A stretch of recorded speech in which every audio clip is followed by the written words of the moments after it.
The Vexthara coalition had lost contact with Outpost Epsilon 7 exactly 43 cycles ago. In the grand expanse of the galactic frontier, such silences were not uncommon. Communications arrays failed, solar storms disrupted transmissions, or worse, raiders struck without warning. But Epsilon 7 was different. It housed humanity's first joint research station with the Coalition, a fragile symbol of the newly forged alliance between Earth and the 5 elder species. When the silence stretched beyond acceptable parameters, the Coalition dispatched reconnaissance drones. No living crew was expected. Protocol dictated that after 30 cycles without contact, outposts were presumed lost. The drones pierced through the atmospheric veil of Kepler 402b, their sensors sweeping across the frozen tundra, where Epsilon 7 sat like a metal tumor against the white landscape. The station's exterior showed signs of catastrophic damage.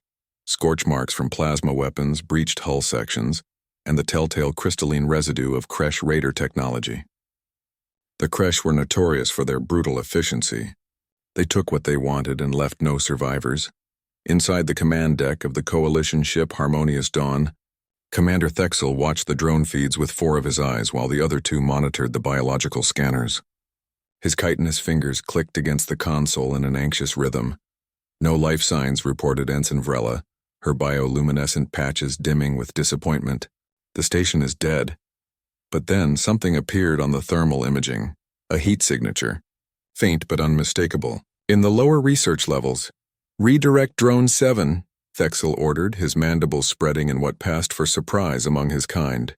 Full investigation protocol. The drone descended through the breached hull, navigating corridors caked with ice and dried alien blood. Bodies lay where they had fallen. Coalition researchers, human and non-human alike, their lives ended in the chaos of the raid. The drone's camera captured it all in sterile detail. Then it reached the xenobiology lab. The door had been barricaded from the inside with equipment lockers, lab tables, anything that could be moved. Plasma burns scarred the exterior. The Kresh had tried to breach it but had apparently given up. The drone's cutting laser made quick work of the welded emergency seal. What lay beyond defied every expectation. In the center of the lab, surrounded by makeshift barriers and the scorched remains of defensive equipment, was a human woman. She sat propped against the wall, her brown skin marked with healing wounds, her black hair matted with dried blood. Her name tag, still miraculously attached to her torn research coat, identified her. Dr. Asil Vahora, xenobiologist. She was alive but barely conscious, her breathing shallow and labored. But that wasn't what made Commander Thexel's 4 hearts skip a collective beat. Asleep on her chest, curled together in a pile of downy fur, were 3 Kresh cubs. By the infinite void, Vrella whispered, her voice reverberating through the comm system. Sir, those are Kresh juveniles.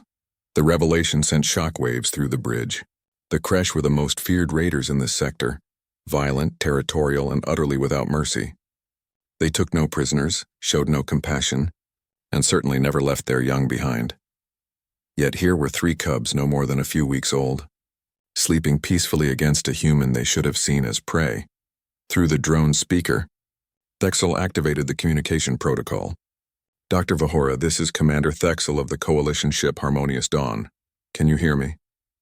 Asil's eyes fluttered open. She looked at the drone with the distant gaze of someone who had been dancing with death for weeks. Her lips moved, but no sound came out. She tried again.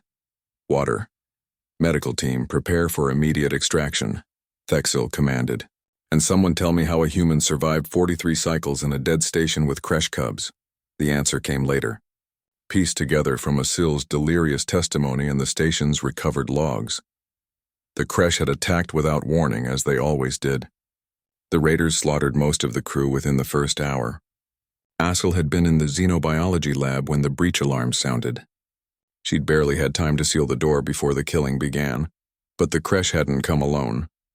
Among the raiders was a breeding female, heavily pregnant and aggressive. During the chaos, she'd been wounded, fatally as it turned out, and had collapsed in the corridor outside Asil's lab.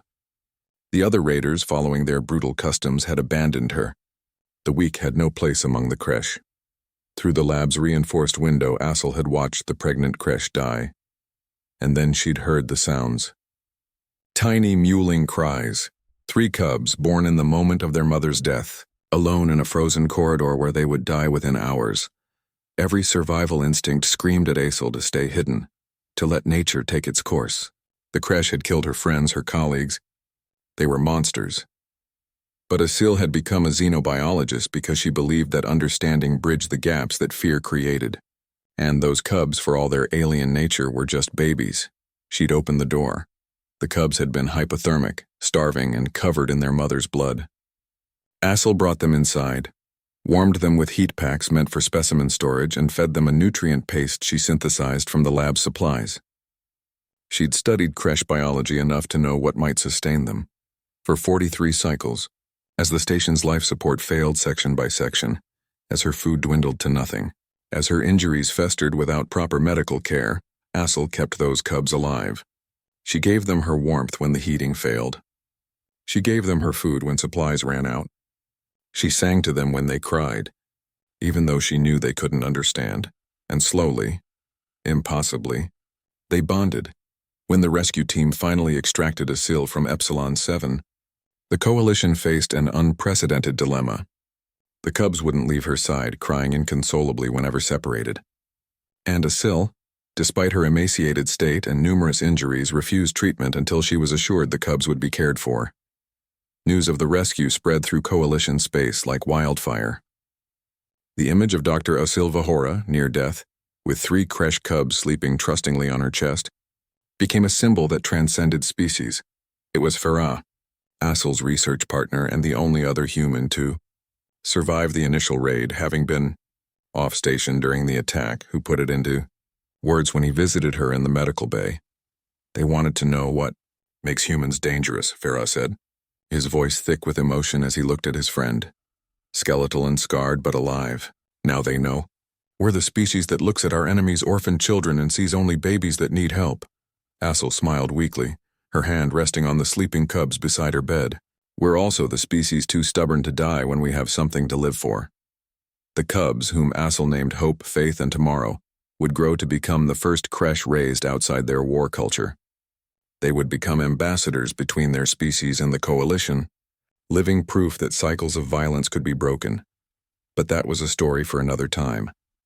For now, in a medical bay on the edge of known space, a human woman slept, finally at peace, with 3 alien cubs curled trustingly against her heart, and the galaxy, watching, began to understand what humanity truly meant and